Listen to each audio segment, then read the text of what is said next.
Dear guests and listeners, welcome to TÜSİAD's side event in COP27. The title is Twin Transition in Global Supply Chain. I'm Cevdet Alemdar. I'm the TÜSİAD's board member and leader of Energy and Climate Change Roundtable, as well as Sabancı Holdings Industry Group President. Today, we will be discussing about the twin transition, which is practically digital transition and green transition together. For any deed or for any process, digitalization provides unique opportunities in scale, in speed, and also in traceability. Those offerings are also providing a unique advantage for green transition as well, and the coherence between green transition and digital transition is and can even further make the world a better one. In this panel, with our distinguished panelists, we will discuss the critical role of this twin transformation and particularly the impact of those to the Turkish industry in many aspects, including global supply chains. Our distinguished panelists are Mr. Fernando Castellanos, UN Global Compact Head of Climate and Environment. Mr. Fernando, welcome. We have Mr. Hüseyin Geliş, CEO of Siemens Türkiye. We have Mr. Hakan Bulgurlu, CEO of Arçelik. We have Mr. Pınar Mengüç, our Professor and Director for Center of Economy and Environment in Özyeğin University. And Mr. Durmuş Topçu, our President of Dove Turkey and Central Asia at Dove Chemicals. So to all panelists, welcome again. And without further ado, my very first question comes to Professor Mengüç.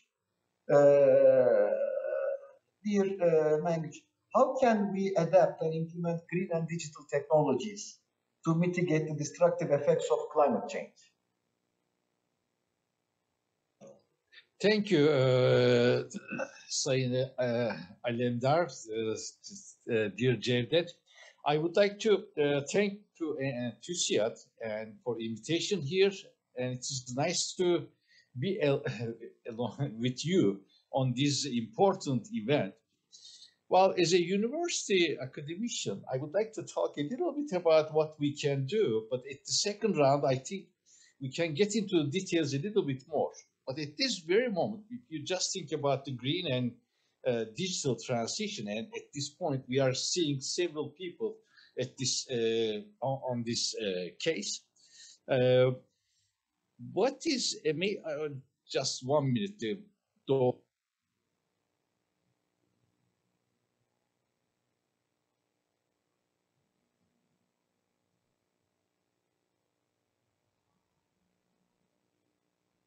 I'm sorry, this is one of the difficult things about being at home and handling this, because if the door, it keeps running. Well, what I would like to mention is, as a university, we can do lots of things.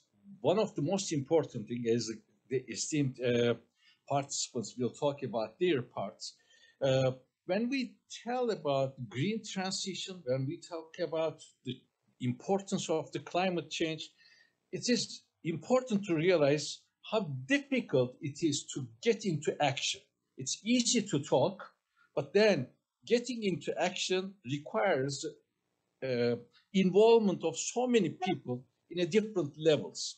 So to be able to do that, we have to really work together, starting from the universities on. So I think what I would like to emphasize is the human capital that we are going to educate in the universities, and how we are going to really make them useful people in the companies in different ways. And for that, we have to look at the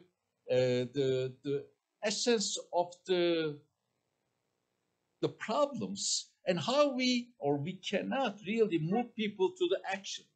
To be able to make them work on more effective ways, we have to make sure they understand what green is and what digital is, and how the interaction works. That interaction, unless we make them work together, unless we make them understand and implement them together, it will be difficult. So in the second round, I would like to talk more about the university's roles, but from the importance of the climate change. I think at COP, we don't have to talk about, so many people are mentioning all kinds of problems, and what we see now from the floods in Australia and year-round the problems that we hear, I think we are coming to that climate crisis point, and we cannot just come out with the talks. And I would like to emphasize a few other things. We have to give the opportunity to less fortunate people, because they are not usually vocal. They don't really tell their stories to us. But we have to own the problems as a group, not only for the country of Turkey, but we have to look at also the world, and we have to come into rescue of all kinds of people working on these problems. These are why parts.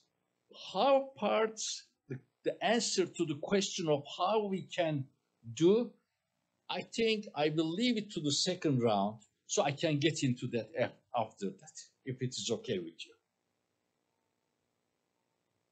Thank you very much for the why part of the question, for addressing to the why part of the question. Now I would like to turn to our UN Global Compact head, Mr. Castellano. Can you please tell us about how this twin transition, why again this twin transition should be a prioritization for the businesses, for the private sector, and how does the twin transition correlates here with the sustainable development goals? Thank you, Chef David. Yes, so we see the digital transition and the green transition sort of going hand in hand. We believe that the transition from gray to green economies presents vast opportunities in terms of driving prosperity, productivity, more and better jobs, inclusive economic growth as well. And the digital transition is goes hand in hand to this transition to the green economy. In that businesses can reap the benefits of having improved management, having sort of being able to tackle many of the challenges in terms of remote sensing and aspects that are specific to tackling climate change, getting more energy efficiency, and as well creating jobs. I believe that Professor Menguch's highlighting education is key. It's also education is a platform to really drive the green energy and the digital transition, and it's one of the pillars, I believe, in having economies throughout the world make that jump from a gray to a green economy, and sort of reaping the benefits from the digital transition, and having better jobs, more efficiency, and having this ongoing dialogue with different stakeholders that will improve, not just gradually, but having a faster development to a green economy. So it's a key ingredient in a mix of tools that we have available, that we still need to work on to move much faster than how the world is going in terms of their nationally developed contributions and towards combating climate change in accordance with the goals of the Paris Agreement and the Climate Change Convention. Thank you very much. Your answer refers that while the green transformation is being done, once the digital transformation comes, that makes a step change. It becomes more than a gradual thing. It becomes a step change, provides step change opportunities to us. And that brings us perfectly to our question to Mr. Geriş, the CEO of Siemens Turkey. Mr. Geriş, how do you think, to get into a little bit into the specifics, that in this process of twin transition, where is data? How does data play a role? Yeah, Cevdet Bey, thank you very much, first of all, and thanks for TÜSİAD to organize this platform during the COP27. In your opening, you mentioned something about why are we really doing this? Why do we have the COP27 meeting? Why are we actually giving this topic such an importance? It is because we want to have a better world. And for having a better world, we need to really understand where we are, what kind of severe stage we really are. And for that, I was thinking about how to put it in the best way together, the importance of data. For me, using data means really to replace estimated data with primary data to understand really not only where we are, but also where we wanted to go. So in that context, to answer the question, role of data and how we can use it in the supply chain process itself, data usage means really, in this case, to calculate the CO2 emission, create a transparency, a traceability, as you mentioned also before, of the carbon footprint. And that is actually very important to reach and set really the target that we have internally in organization, but also with the effect externally. When we look at the key really data and usage itself in supply chain management, in this twin transition itself, it is based on an interactive cycle. We mentioned there an interactive cycle. And what does it mean? We have three key stepping stones here. Assessing the emissions, the data. The second one is really detecting biggest contributors internally and externally. And last but not least, with these data that we really have, is developing an action plans of where we want to go internally in organization, but also with our external world, with our suppliers, with our ecosystem, if you like. When we look at the supply chain management and data usage itself, to reach decarbonization in supply chain, we have many, many levers, but let me just mention very quickly three of them. It starts actually in the design stage. What we do is we create of every product that we use a digital twin. So we are creating already the digital twin of the products and the materials that we require. And after then, we actually start with our sourcing activities. So you create a digital twin of the product. You ensure when you do that the process itself and the product is environmental friendly, and then you really start your sourcing activities. That is actually why data is so essential. But the other thing is, how do you really assess where our suppliers are? Again, you come to this data topic that you mentioned before. We in the House of Siemens talk about the carbon web assessment tool, which is an economic tool to calculate the CO2 footprint of all products and services purchased by our company. So we provide this tool to our, let's say, suppliers, and our suppliers are entering all those data of those products, in regards to what kind of steps, carbon footprint, let's say, activities, etc., is affected into this tool in order then at the next steps to have a supplier target and actions plan for us to going forward. So that is the reason why it is so important. So in summary to your questions in regards to data from a suppliers is necessary to connect not only to cost opportunities classically, but more to the CO2 transparency by measuring carbon drivers to eliminate in a very early stage jointly with our suppliers actually the key aspects that we talked about.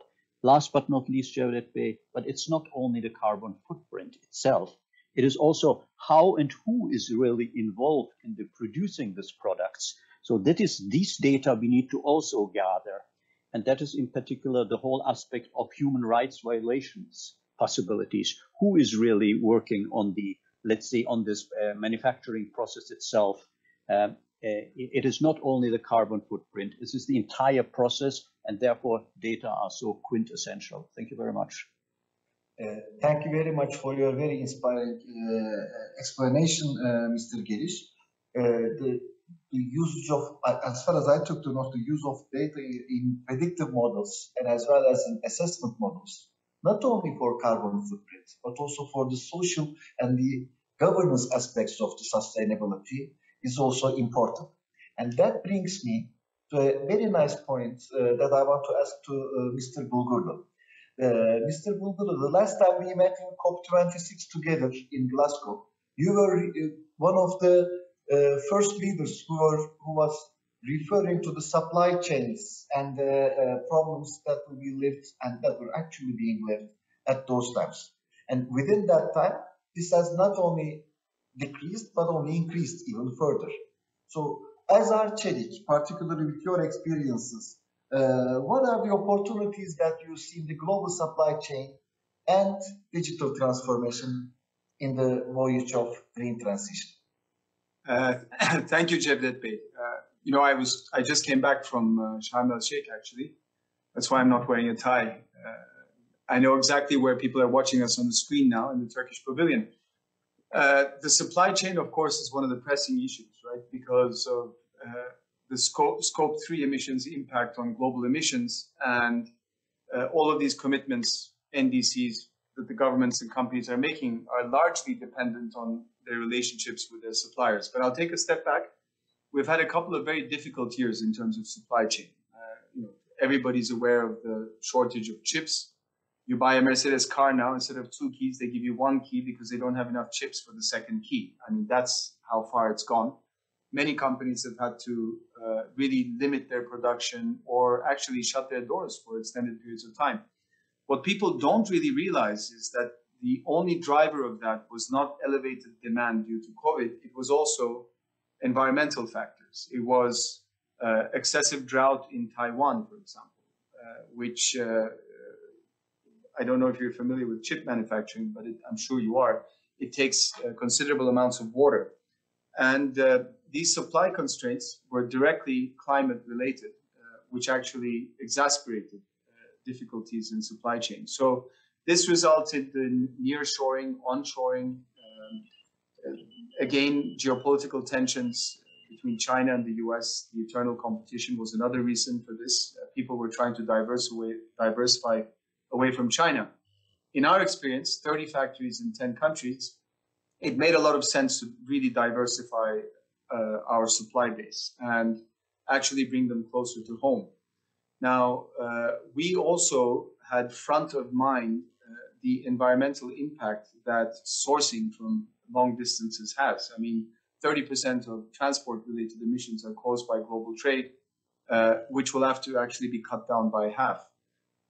So I think it would be fair to say that Arçelik, not only in terms of supply security, but much more than supply security, has decarbonization in its sight when we are actually shifting and changing our supply base. I'm proud to say it was, I think, a big success of the team that we managed to bring the company so far without actually stopping or losing any capacity or production. Now we're in a distinctly different world. Demand is crashing worldwide. Inflation, war, especially energy inflation is the main reason. And the pressure on all businesses is increasing because we are facing a warmer world. And all the data, 418 parts per million in terms of carbon in the atmosphere, is pointing to a much rougher near future than scientists had previously estimated. So companies like Arçelik have a very important responsibility to clean up our supply chain. Essentially, what we're trying to build now is full transparency all the way to the source. And we are advocating for global regulation. You'll very rarely hear a company CEO asking for global uniform regulation regarding transparency in supply chains.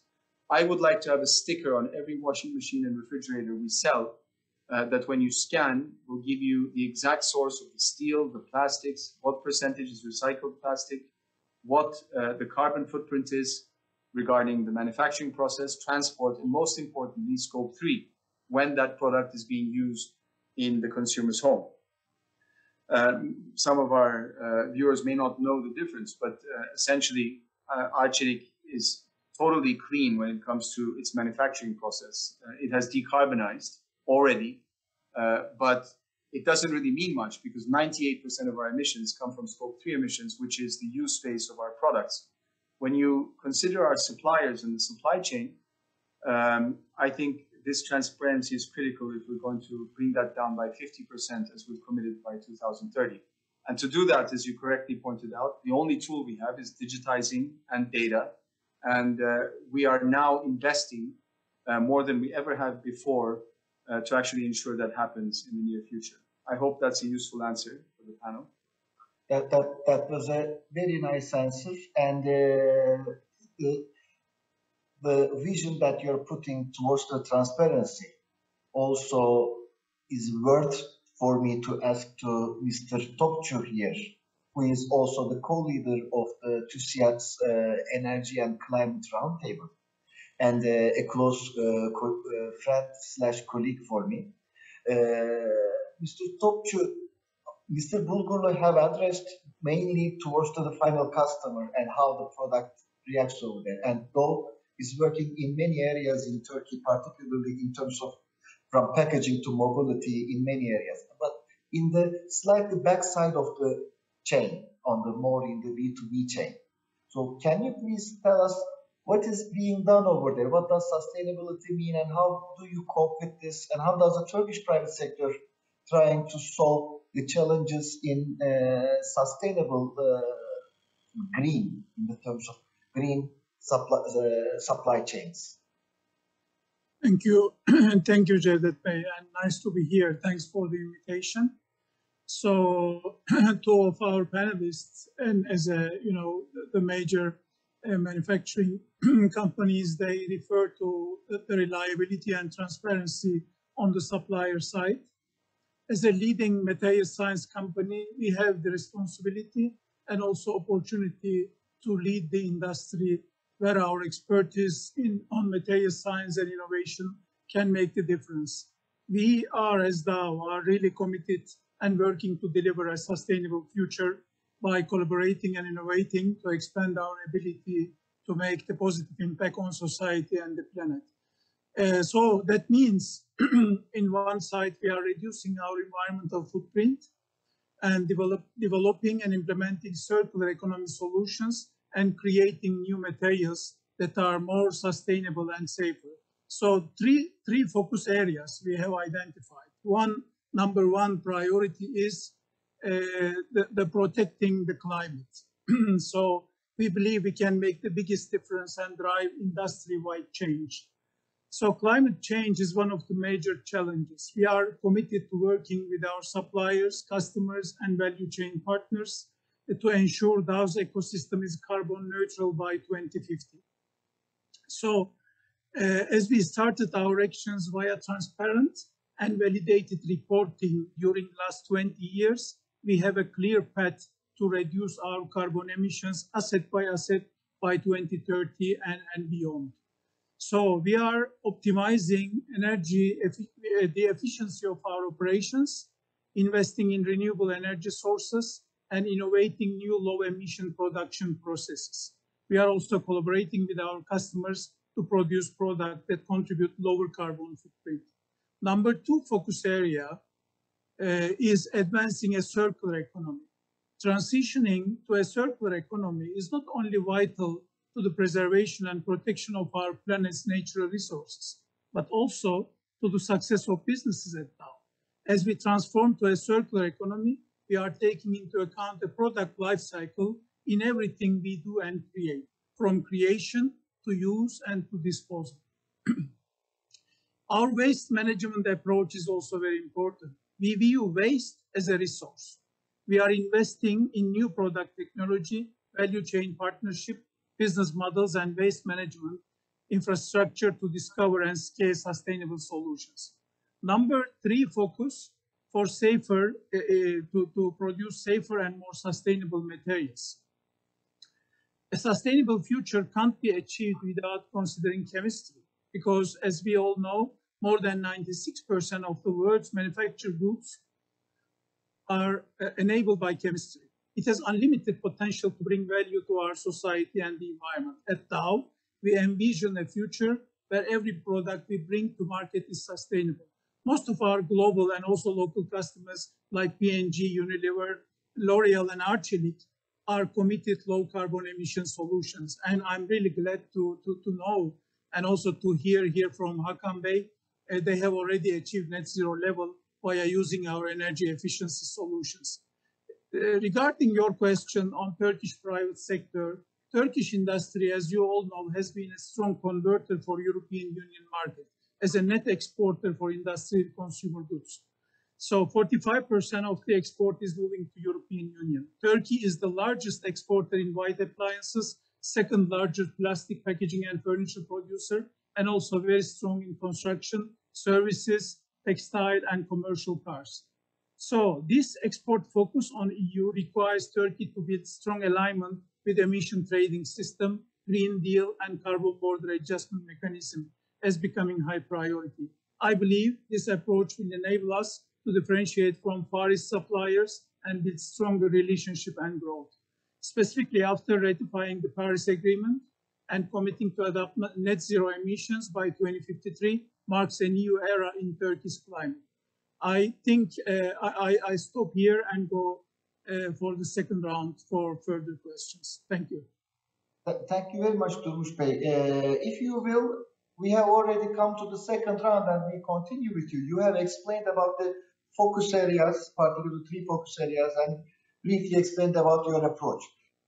Can we come a little bit more specifics on tools? On the what are the tools to achieve those sustainability targets, and how digital tools contribute to those goals? As Hüseyin Bey and Hakan Bey mentioned, the transparency. So this is the number 1 step. We started setting the first 10 years EH&S goals by 1995 and continued multi-decade sustainability and a newly trackable ESG reporting, validated and aligned with international standards and protocols.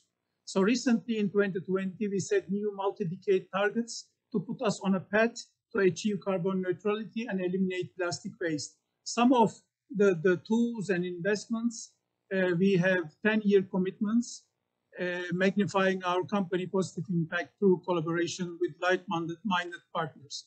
So we have announced worldwide first net zero carbon emission site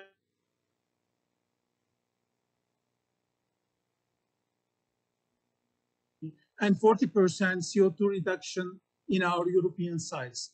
Our 25% of purchased electricity are coming from renewable resources. We expanded our access to renewable power as industry leader above 850 megawatts.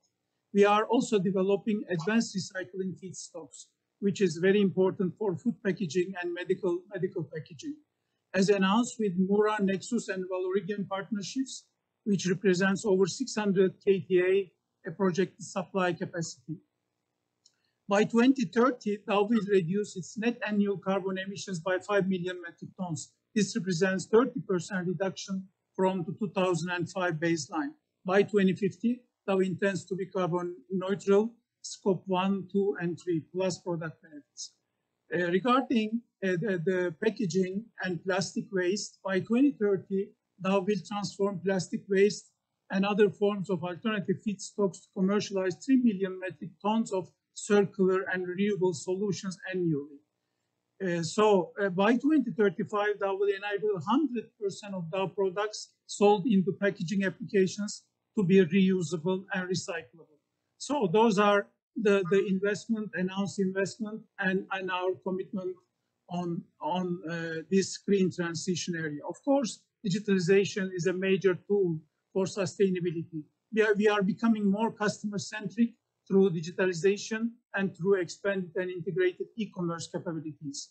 Digitalization enables us to create more efficient, more effective, and tailor-made solutions and processes. Such tools provide customers to reach the data and information that helps in product development, purchasing and sales, order delivery, invoicing, payment, and much more. So it gives the control to the customer. It gives them choice. This is what customer centricity is all about.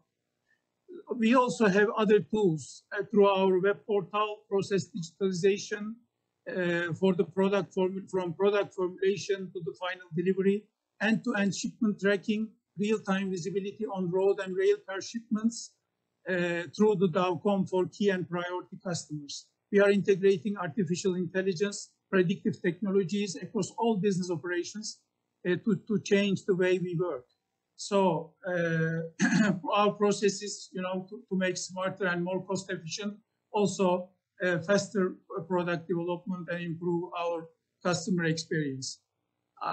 This is what I can share at the moment. And back to you, David Bey. Thank you very much, Mr. Topçu. Hakan Bey, regarding this, in your first answer, you have emphasized the importance of traceability and visibility along the supply chain. And we are also aware that particularly European Commission now there are initiatives around digital product passports. Not only as the CEO of Arçelik, but also you are the president of APLIA, the European Home Appliances Association.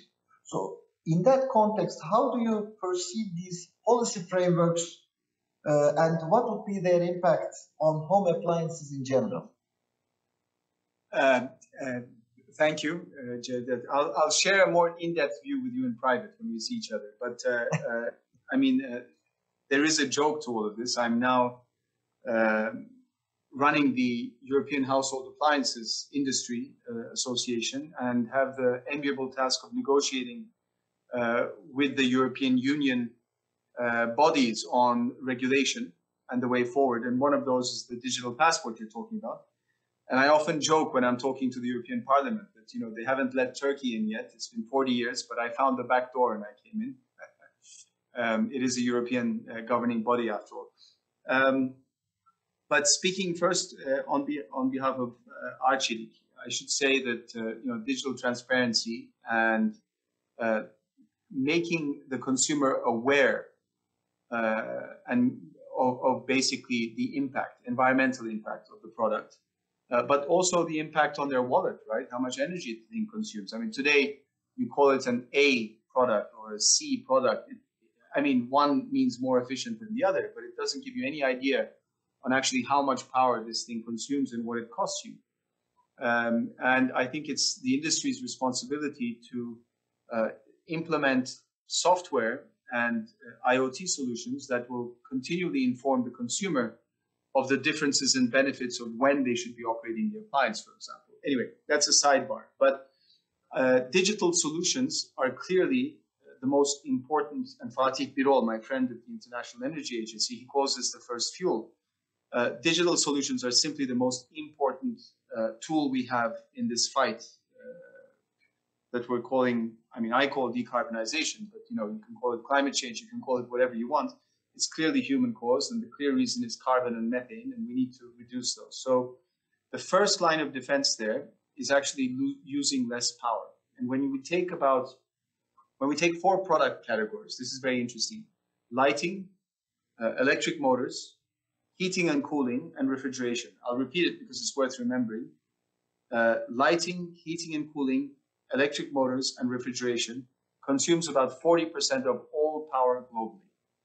Today, technologies are available that would reduce this by half, meaning that if there was global, and I'm speaking as Arçelik CEO, not APLIA, because this is not the APLIA view.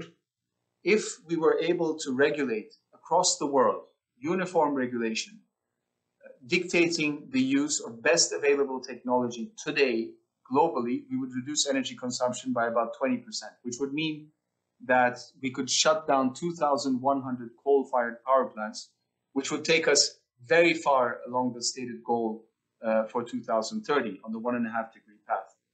Now, that does raise some questions. Obviously, the global south would need some financing because these technologies cost a bit more. But trust me, the amount of money required is easily achievable when you look at the savings that it would bring. Now, things like the digital passport, I believe, will enable industries, entire industries, to reach this. But it's not enough. I mean, we need really not only design efficient appliances and make them available as an industry, we also need to, as it was mentioned earlier, really take care of our emissions in scope 1 and 2, meaning in the manufacturing processes. And that comes from establishing our own power plants, for example. I mean, this year we will have, by the middle of next year, we'll have at least 20, but our stated aim is to have more than 50 megawatts of solar power. And we're not a power generating company. We're actually an appliance manufacturer. So, you know the power business better than me. By 2025, we'll probably be closer to 100 megawatts. That's power plant capacity. And the simple reason there is we want to produce as much of the power as we can that we consume ourselves.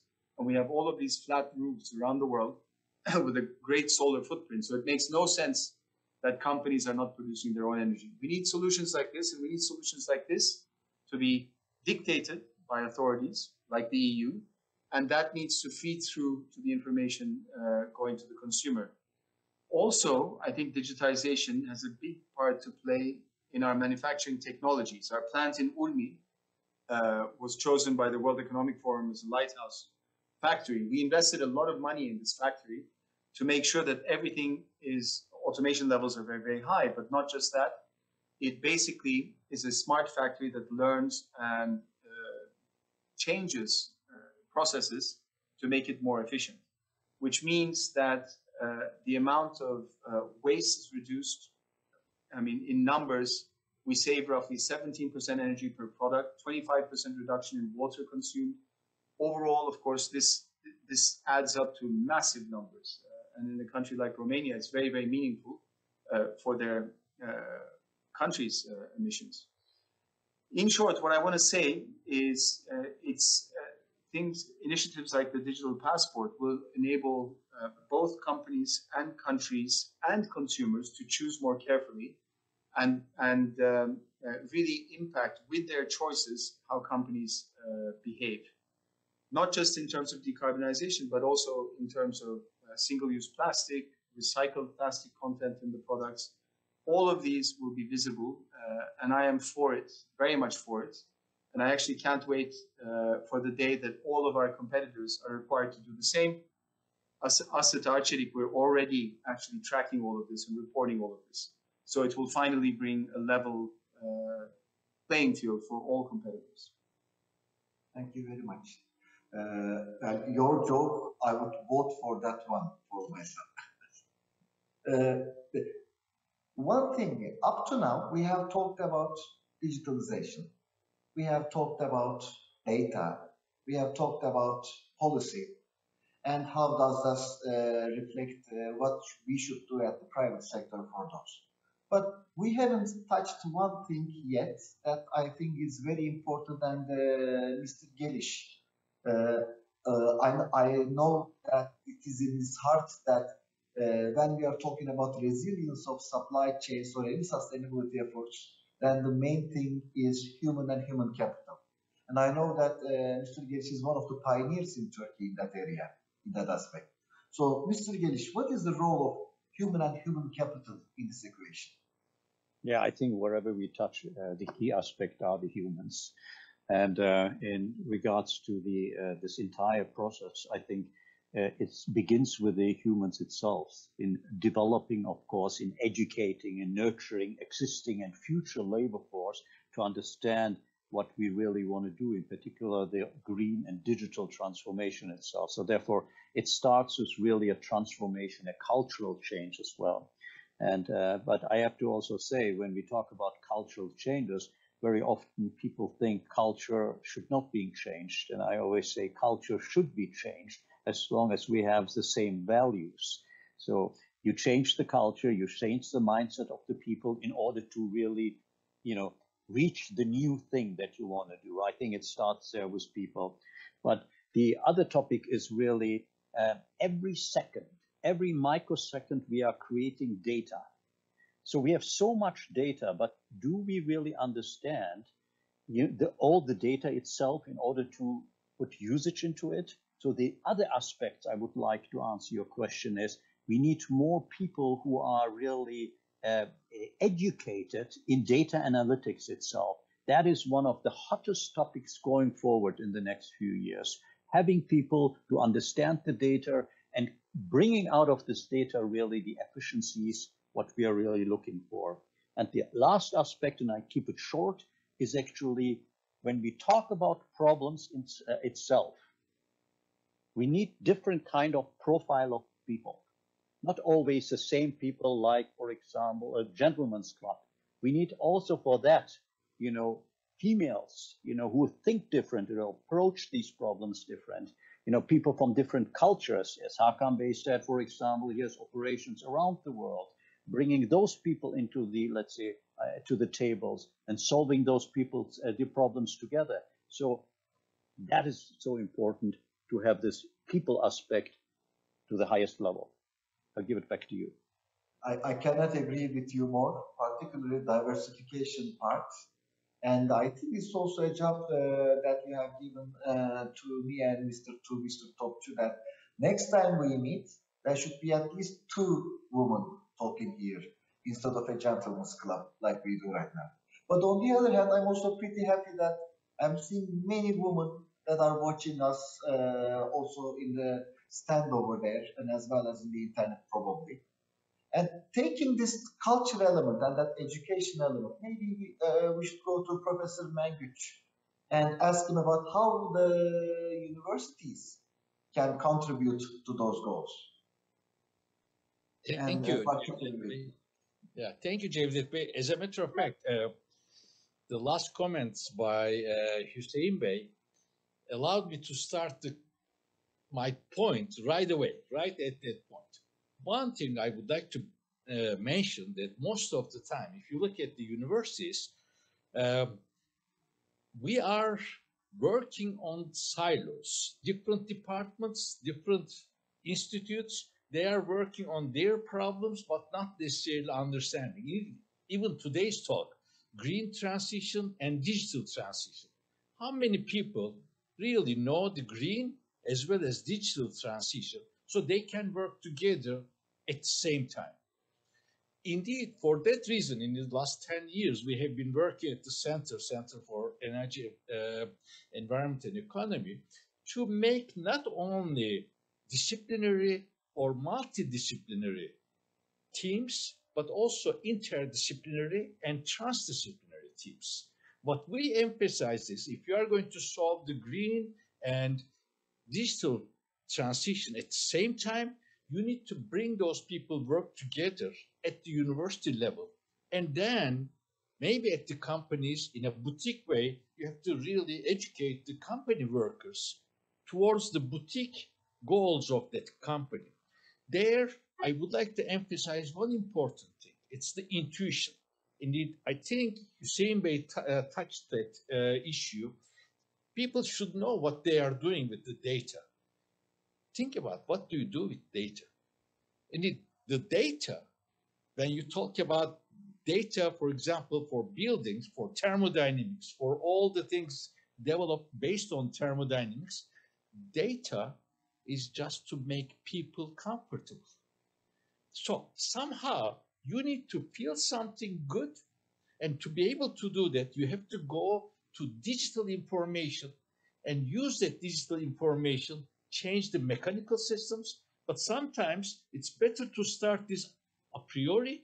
So maybe you should work with the architects to start with, so you don't need to just change the data and the conditions to make humans comfortable, but also you make everything comfortable to start with.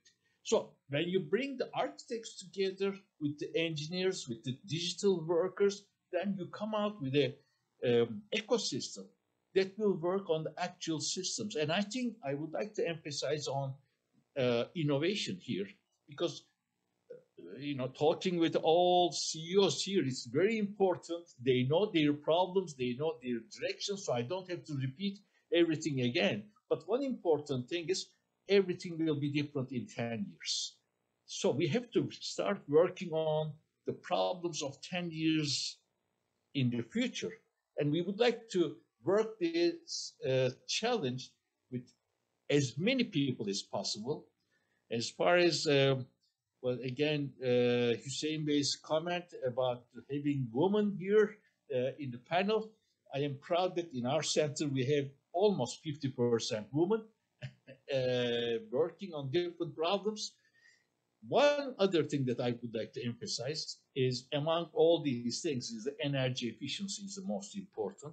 But it's not just the energy efficiency, it is the resource efficiency, it's the material efficiency, it's time efficiency, all of these. And just imagine how you can handle it. Let me tell you a few things about energy efficiency. When you look at the energy efficiency, it's different than the energy savings.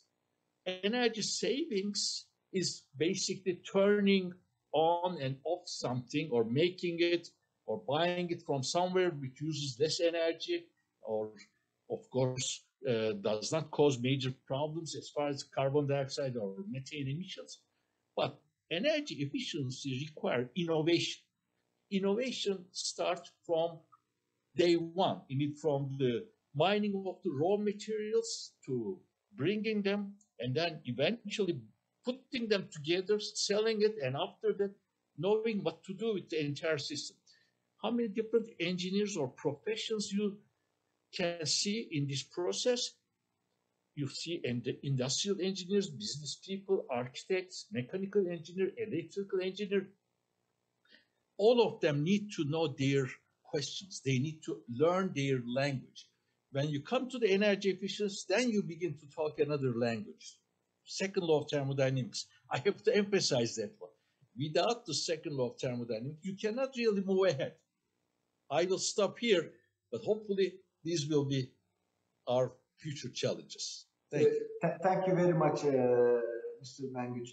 In this talk up to now, and that we are coming to the last comments from Mr. Castellano, but Mr. Castellano, all the speakers here, in their answers, they have somewhat touched either directly or indirectly the humane part, the governing body part, and the person's part, the hard part of the subject. And I'm very well aware that in UNGC you are working on a concept called just transition. So I think it's fair that we finalize this panel with your comments about the just transformation and how does that link to the puzzle of the twin transition that we are talking.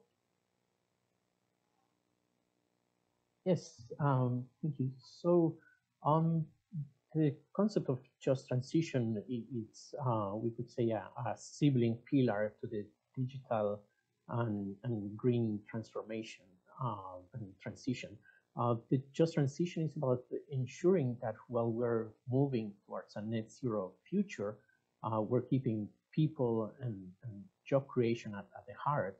The ILO estimates that about 18 million jobs could be created in the green transition by 2030. And so many of these jobs are obviously on the digital transition. We've seen a growth in employment on workers who are, let's say, digitally proficient, who are software engineers and who work with data and digitalization. And this trend is obviously going to continue most likely. And it's the just transition is also, there's the opportunity for more jobs, but it's also about working with those whose jobs, there would be a difference where the jobs are lost and where the jobs are created as we move towards a green transition. But certainly the digitalization is a pillar that can help, since many engineers, many people working on the digital aspect of things, we've seen it lately in the past few years, they don't need to necessarily be at at one specific location. So it is one pillar that is closely connected to the other two that can benefit the green economy, the digitalization, and people, since sort of tackling climate change and working on decarbonization, in the end, it's all about people, about humanity, as Hannah has mentioned. So it's sort of, I would say, we have the twin transformations, and just transition would be another sibling in that, to those transformations. Excellent, thank you very much. And as closing remarks, I feel privileged to be talking with such knowledgeable, not only knowledgeable, but also people who are putting their hearts and efforts to this goal. And I also would like to thank particularly to the Turkish Ministry, Environment Ministry, and particularly to Mr. Mehmet Emin bin Birpınar, who had worked a lot to make Turkey's efforts even more performing in the coming years. And thank you all for joining today's call. Thank you. Thank you. Thank you.